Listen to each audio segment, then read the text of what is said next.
John Kay and the light of Scottish socialism, Harry McShane, two generations of Glasgow trade unionists. At a broken cemetery in the East End, they remember the men who led the uprising of the Calton Weavers in 1787, the city's first working-class martyrs. These men were shot after having marched from Calton up to the Mullen-Downer Bridge.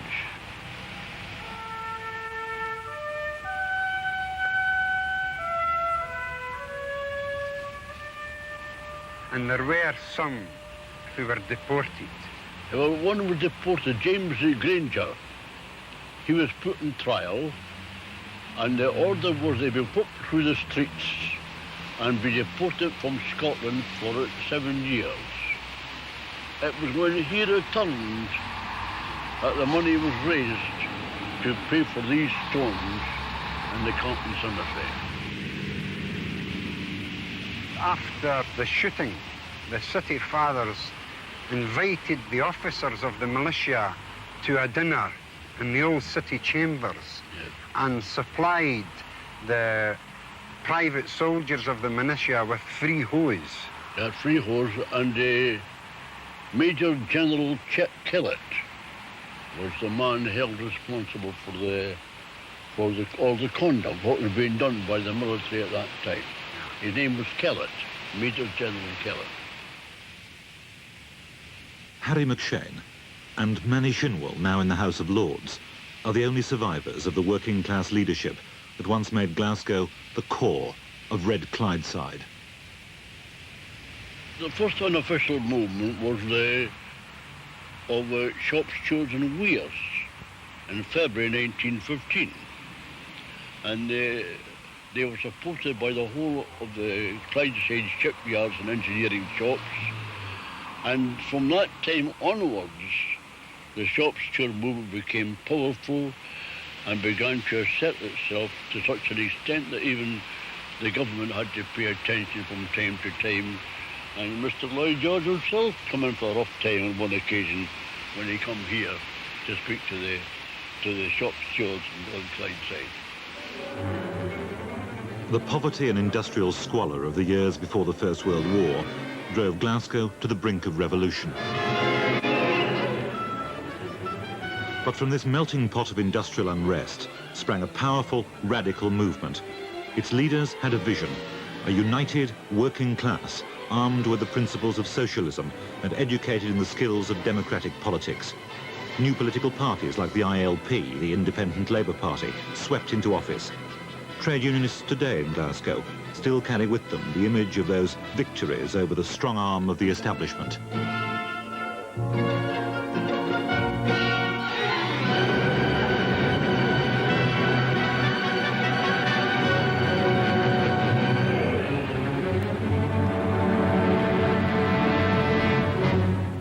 It's been the political backbone of East End shop stewards like John Kay.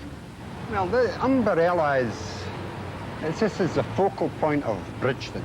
This was the heart that made Bridgeton a political entity. This is reputed to have been given to the citizens of Bridgeton by Rutherglen industrialist. I donated this here for some memorial to himself, but it's well known and believed that it was the only shelter he ever gave to workers. Within a stone's throw of this well-known monument, in London Road there, you had the Cooperative Party, you had the Conservative Party. In Dalmarnock Road, you had the Bridgeton branch of the Communist Party of Great Britain. Further down to the right, you had the Labour Party halls. If you go in the other direction, you had the very large halls of the Independent Labour Party. Further down, you had a little section called the Anarcho-Syndicalist movement. These places had their youth groupings. The Young Communist League, the Young Conservatives, the Labour League of Youth. But they weren't just political meeting places. Oh, no, for by the political education of a very revolutionary nature, they also consisted of the social side, where they had weddings, funerals, socials. So it was politics in practice, comradeship in practice. Over the years, blood-red Clydeside faded. What remains is the pallor of token demonstrations against government policy. You carry the banner. To work for a living, to stand up and be counted as a person that works for his living and doesn't live off of some social security handouts. People want that. Men must have pride in their manhood. I will vote for their support when it comes to the real crunch to the steel workers. Thank you. Sometimes people feel good comes from sacrifice, but that's been going on for quite a time, and the suffering is worse, particularly in Scotland.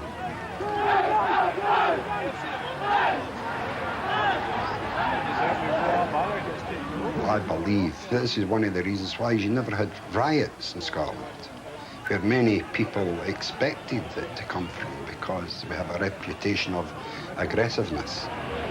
The West of Scotland people, because of the political background, prefer to channel any expressions of frustration through political action.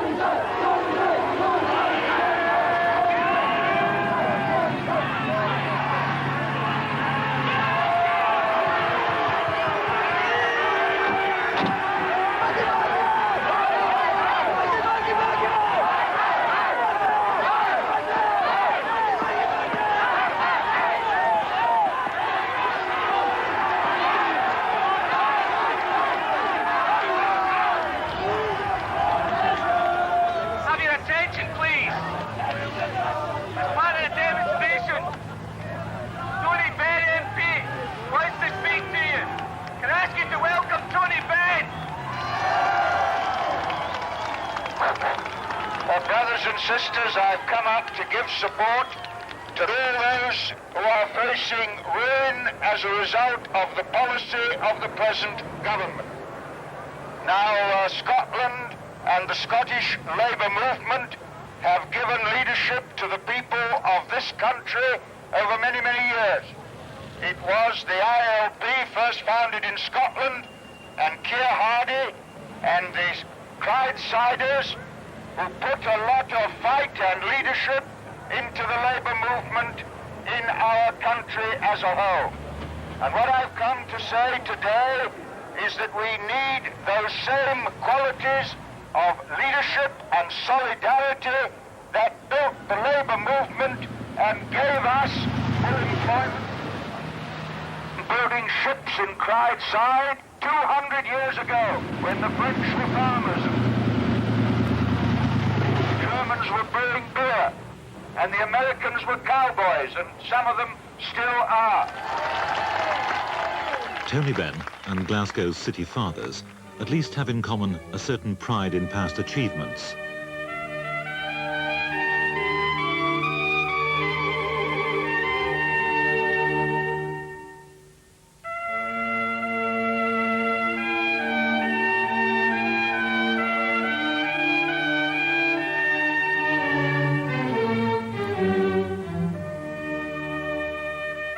But when today's industrialists gather in the domain of the Lord Provost, it's their public relations, not their heritage, that's written large on the menu.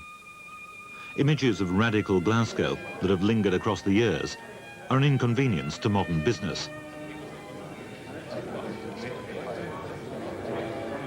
We suffer from the fact that people still see the image of Glasgow in the 30s, and the reality's changed. I mean, the substance of Glasgow is quite different. The foreigners who are amazed at our art galleries and transport museum, etc. I don't really mean foreigners to the country, foreigners to the city. I'm very keen on developing right now in the city centre is an inventions factory. And I've got a site which I think will be right.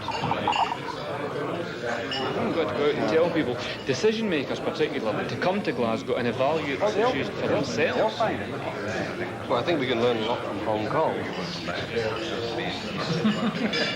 The Glaswegians are still trying to cling on to the old image for some Do you think it's our perverse reasons. I think, as I say, I must say that having moved into Glasgow a year ago, I'm 100% delighted with everything. I love Glasgow. What was your image of the city before you came here? To be honest with you, very poor. I suppose one had an image of the Gorbals, one had an image of urban violence and urban decay. You'll find, Uncle Franklin would say that when we asked about Glasgow, every bank in London said no. Right. Well, look, that I think is a major problem that Glasgow's got, its image. People associate Glasgow with red Clydeside and bad industrial relations. Is that just... No. All right. Okay. In fact, when our first ship came in, they did not unload and there was a total strike in the port. The port had to declare a lockout that day. And everything remained closed for 24 hours. Because the Transport General Workers Union would not come and unload the ship.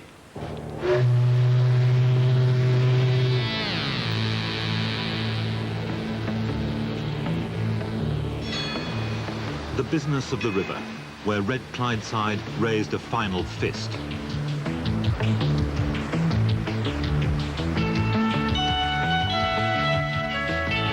Just over a decade ago, Glaswegians taking the pleasure boat would talk of the romance of shipbuilding and the struggle to save it at UCS, Upper Clyde Shipbuilders. It was a long struggle that failed.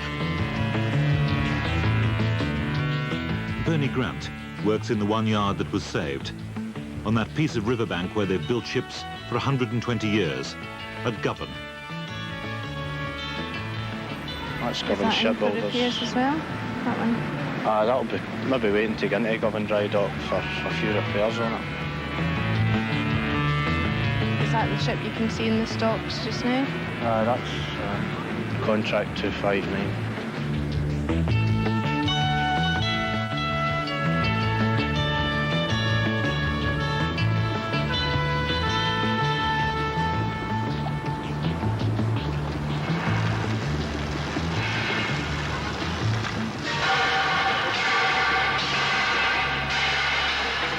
You come in here at 8 o'clock on a Monday morning after you've had a few pints on Sunday night when it's pouring the rain, you would see if it was romantic or not. I think quite a lot of the Red Clydeside brigade have disappeared, but the older guys still talk about it, what happened years ago. I don't think I would have liked to have worked in here years ago. I think the conditions these days have improved quite a lot. The worry's always there that the place will shut down, but I think maybe for the next 2 years it's secure. But beyond that, I don't think anybody can tell.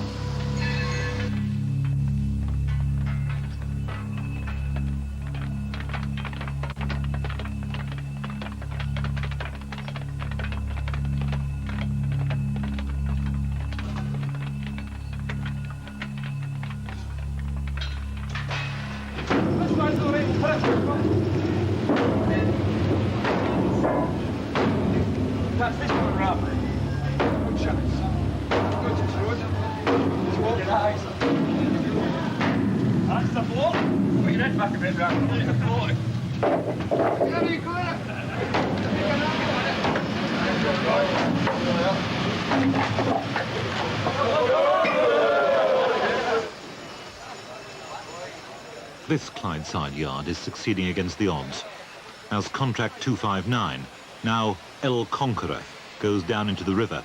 There'll still be 2 years of work on the order books at Govan.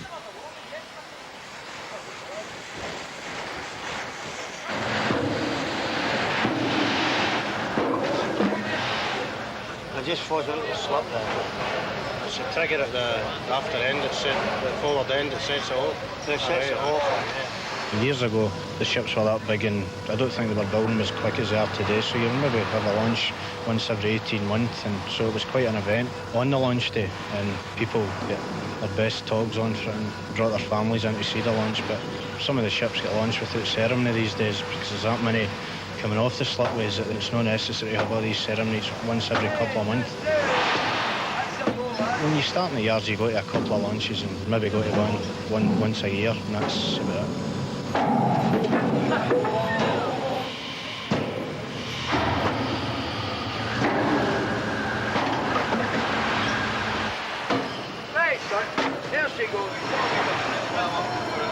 It's just like a production line in here.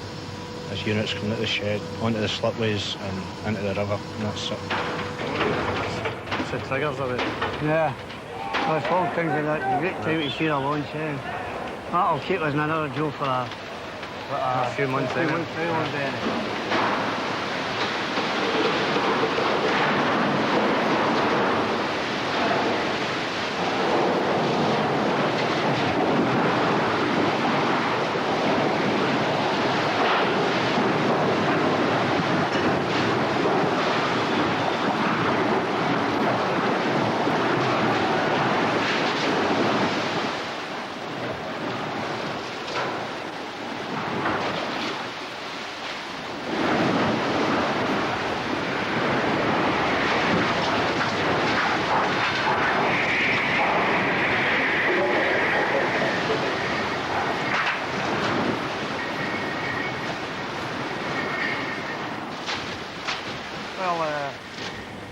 That was no bother.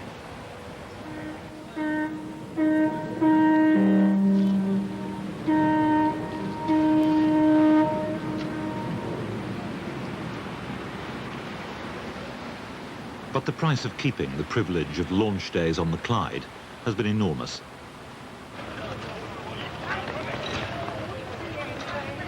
Where once a workforce of tens of thousands earned their living from keel to fitting out, there are now just 3,000 men employed in the Govan Yard. The story is much the same in the city's East End. It once echoed with the daily life of a score of major factories. Anderson Strathclyde, with a workforce of 650, is now the biggest employer left in Bridgeton.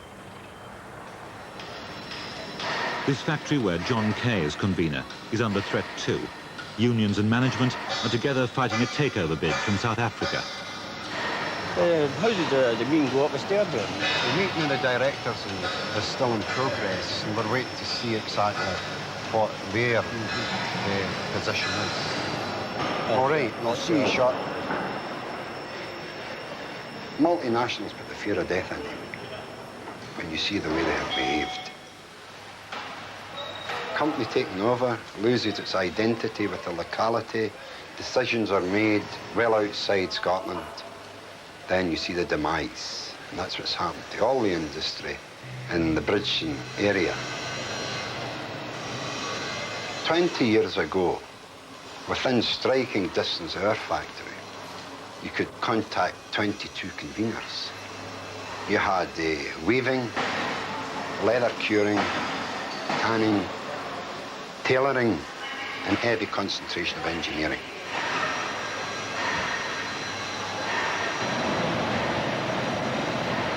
I thought the visit of the Monopolies and Measures Commission to the works at the beginning of this month was very successful from our point of view.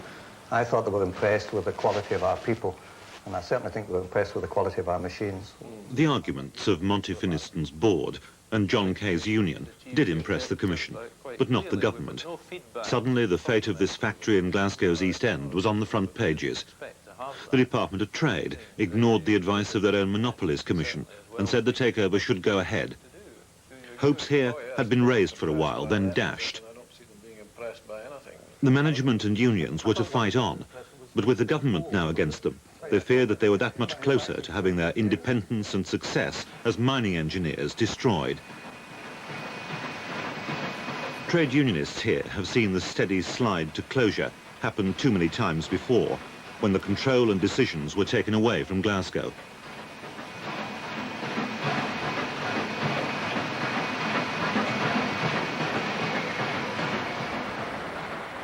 They watched it happen just half a mile from their own factory, at the industrial giant called Parkhead.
The Parkhead Forge of William Beardmore was once Britain's forge of empire. 42,000 men worked here, making everything from battleships to taxi cabs.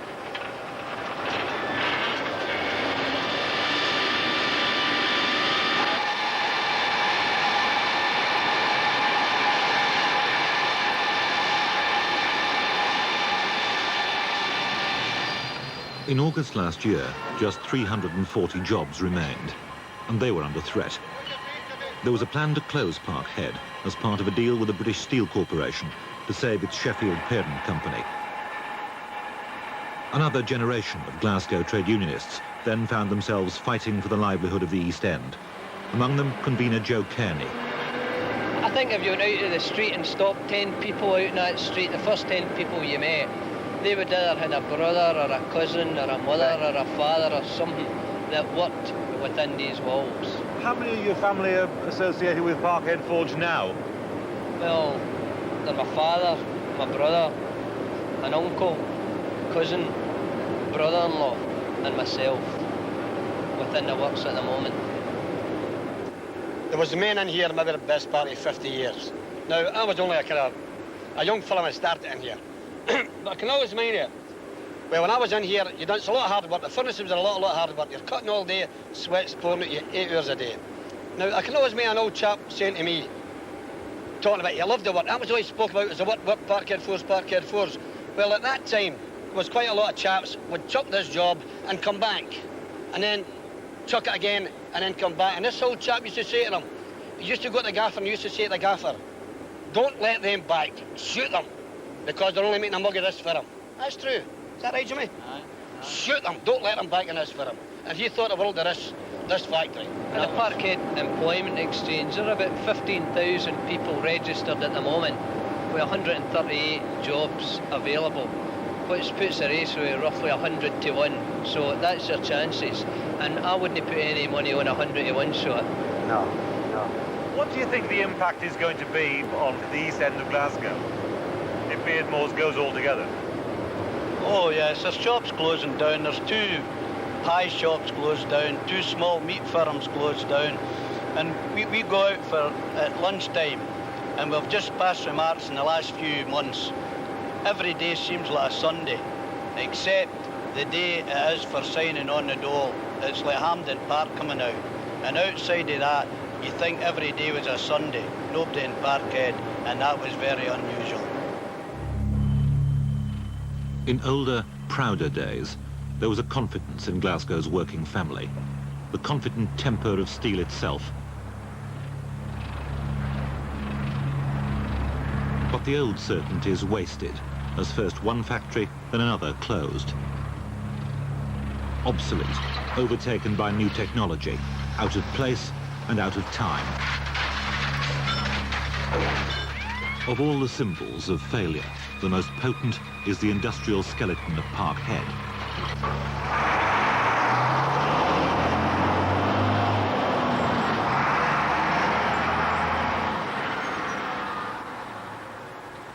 Its old offices have been converted into the employment exchange, a euphemism to raise a rare smile from men tramping the road to redundancy. It's been a tragedy, of course. Redundancy payment has been a two-edged sword. It was meant originally for good reasons.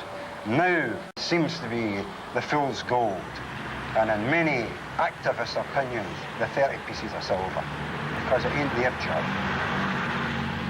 The fight is at a low. It's at a low ebb. Certainly, we'll never be able to draw in the battalions, the organised trade unionists within this area, with the shop committee, their trade union organisation, their branch in the area. That in many ways has disappeared. One of the obvious reasons is the social structure of Old Bridgeton has disappeared completely. And to build that social structure, it takes time, which the Old Brighton had plenty of.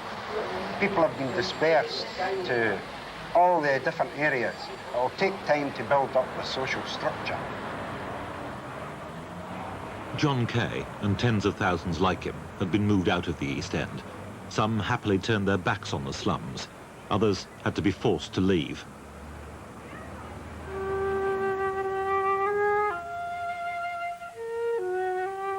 And this is where Red Clydeside died, in the grey peripheral schemes, Drumchapel, Easter House and Castle Milk.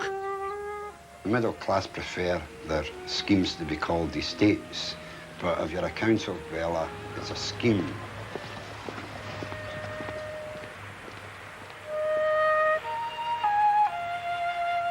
Their concept was a Garden City type idea, and people went with a great hope. They realised it was an immense step forward. Now, our city councillors were faced with a tremendous problem. They don't seem to have been able to have got away from the conception of tenemental living.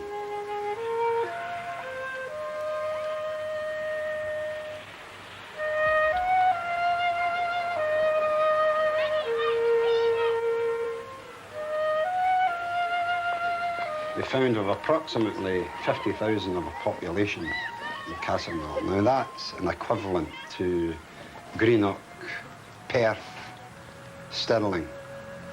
But we have none of the facilities that make a community. As long as it is classed as a dormitory town, then it is exactly what the word describes, a place for sleeping in.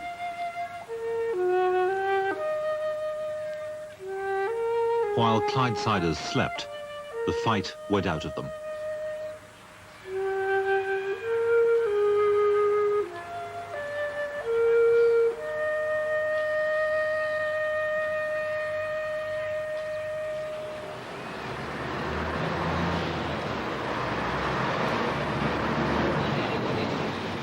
In September, the union men from Beardmores of Parkhead tried one last time to save their factory. Around Savile Street, please.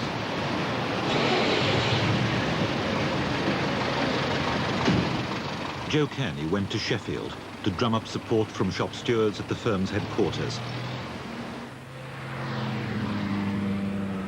He found the parent company had problems of its own.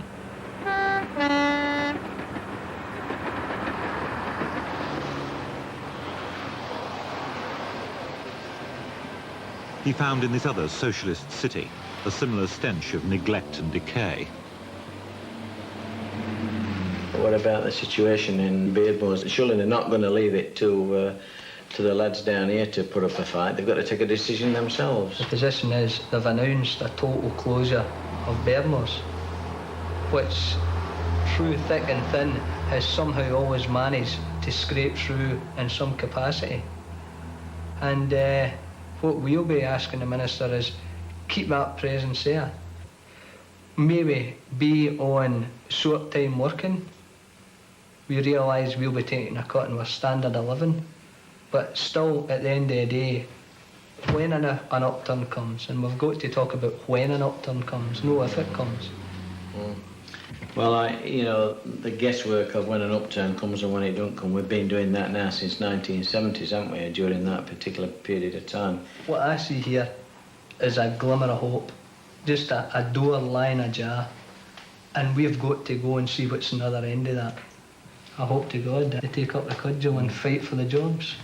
Probably the Parkhead workforce have been preconditioned into this day coming because it has been a struggle since 1975. I think you accept that. How many did Beardmores employ originally? 46,000. 42 bloody thousand people.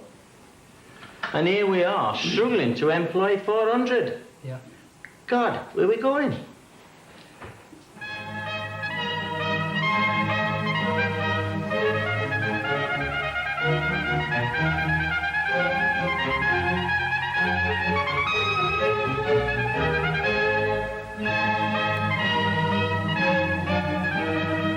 In Glasgow, this is where they're going, turning a replica of the Doge's Palace, a 100-year-old carpet factory, into the centrepiece of East End renewal. A business complex, the hope for the future of the Scottish Development Agency.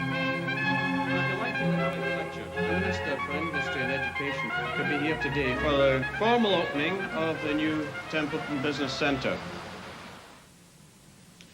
It's a complex which provides a range of accommodation designed and managed to meet the particular needs of small businesses, workshops, offices and studio space.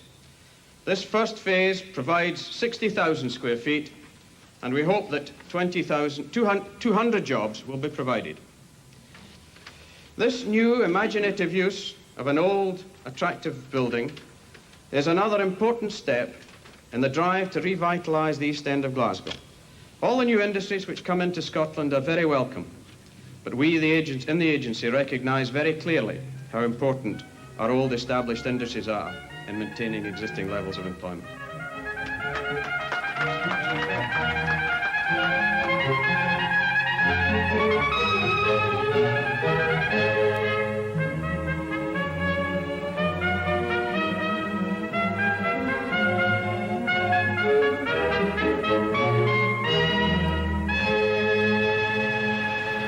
In the last 5 years, almost £200 million of public money has been spent on renewing the East End, much of it to build new small factories, factories for bagpipe makers, pizza manufacturers.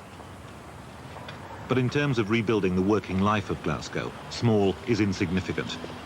Officially, the new factories and repainted small businesses have preserved or created just 2,500 jobs in 5 years. Today, the East End of Glasgow probably has the most attractive scrapyards in Europe, tarted up in environmental schemes of great splendour.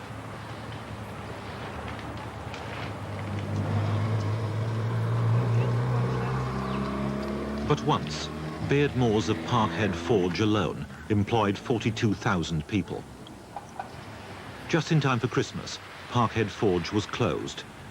On redundancy day, the men took their checks with anger, frustration and bitterness. Oh, absolutely sick. Absolutely sick about it. I can't see much hope in Britain getting a job as overhead crane driver. So I don't know what I'll do now. So when the men took redundancy, were they resigned to not getting another job? Oh, I think so, most of them anyway. Yeah, well, I'm 44 years of age. Where am I going to get a job now? No chance. Well, I'm finished. We had been a calm workforce, we've been a good workforce, we never went on strike. This place has got a record second to none with strikes. We've never been on strike in this place in all the years I've worked here, except when we came out with British Steel a number of years ago. And that was a totally different thing. But we have sacrificed things in here for the sake of keeping jobs. Terry Scally, the convener in here, has made sacrifices. We've done away with jobs, we've had redundancies every now and again. We've went from 2 shifts to 3 shifts and vice versa. We've done everything possible to keep the jobs here. And at the end of the day, we've got a kick in the teeth.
Even coming in the place, that's what I was remarking to Terry there, that, well, 140 odd years this place is in operation, and it's sad to think that it's empty now. You know what I mean? Even the quicker we go to the better, because it just totally depresses you, you know what I mean? There's people left here in this department a fortnight ago, and it was like a dynasty. People whose grandfathers, their fathers, I can name them, Stevensons, Downies, and right through, maybe employed here. If the place is up 140 odd years, their grandfather was the original because they stayed in the East End of Glasgow. And the effect that it's going to have in this area outside, it'll take years and years and years for something to come in and replace the effect that this place had outside. But also, I mean, the men here, they're not walking out with their £18,000 and their £20,000.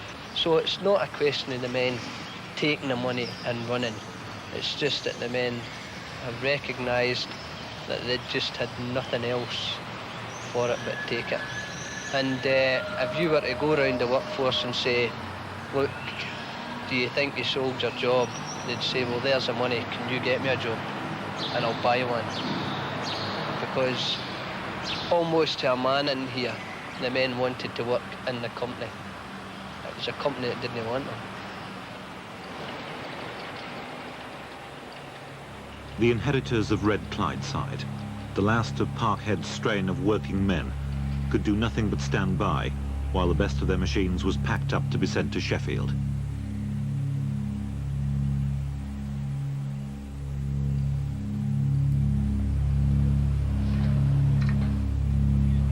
Joe Kearney himself knew that if a fight against the cuts in steel and engineering was to happen at all, it now had to happen somewhere else.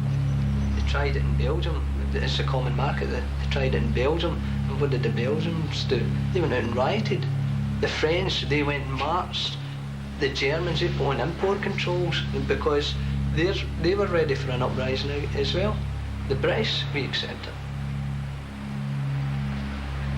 We had the added problems is that we didn't produce our own goods, that we relied on our parent company to send them up to us. And at the end of the day, the only thing that we could have done was a sit-in and sit in the work. If the parent company don't send up the work, you could sit in here until the guy came home. That wouldn't have made one little bit of difference because the work would have still been getting produced in Sheffield. And this had just been the climax. This was it, the closure of Parkhead Forge. Have you given up all hope now of saving Parkhead? Well, this was once the press shop. The men are no longer here. I can't see at this late stage the company sending for them.